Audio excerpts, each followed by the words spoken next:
Rank ലിസ്റ്റിൽ പേരുണ്ട്, പേര് മാത്രം വന്നിട്ടുള്ളൂ. അപ്പോയിന്റ്മെന്റ് കിട്ടിയില്ല, അഡ്വൈസറിയും വന്നില്ല. ഞങ്ങൾ നിന്നും തെരുവിൽ തന്നെ പുല്ല് തിന്ന് കഴിയുന്നു,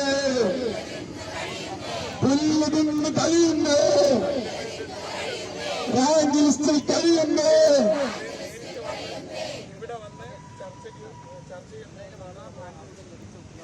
റാങ്ക് ലിസ്റ്റിൽ തിന്നുന്നു,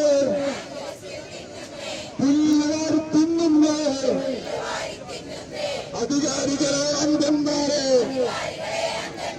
അധികാരികളെ അന്ധന്മാരെ. It's been 1 month that we are protesting here, and it's more than 10 days that hunger strike is happening here.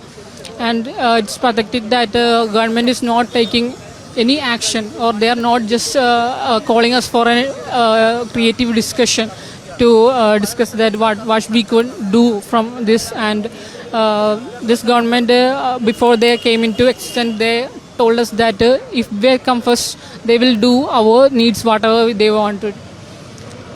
And we are putting that things that we should, it's our right that we should get the, we put so many effort for this post. We just studied so hard that just for being a teacher. If today it's for us, that will be for all of us. That's tomorrow. It's so government should call us for at least a discussion.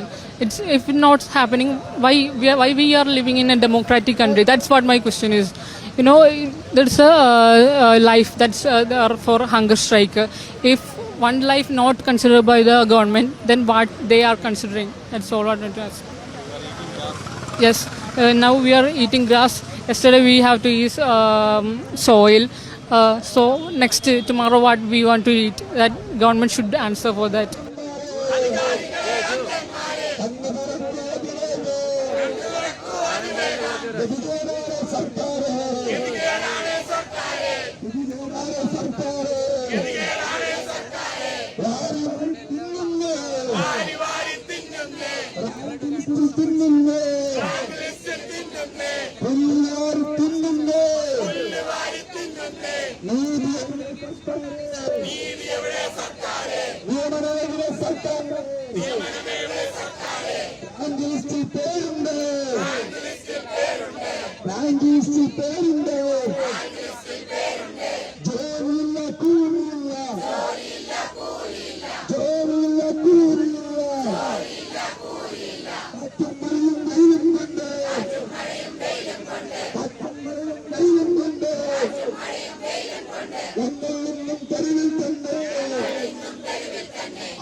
Rank ലിസ്റ്റിൽ തിന്നുന്നു,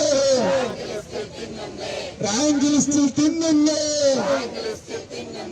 നാട്ടുകാരെ നിങ്ങളറിഞ്ഞു, കേരളനാടെ നിങ്ങളറിഞ്ഞു, മാമനാടെ നിങ്ങളറിഞ്ഞു, LPST എന്നൊരു list പുറത്തുവന്നിട്ടൊരു വർഷം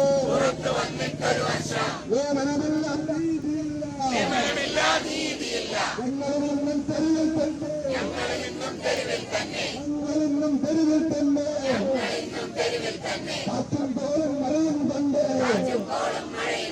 തെരുവിൽ പുല്ല് തിന്നുന്നു,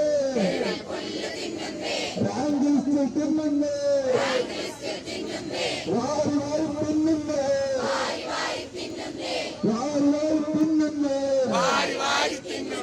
അധികാരികളെ അന്ധന്മാരെ,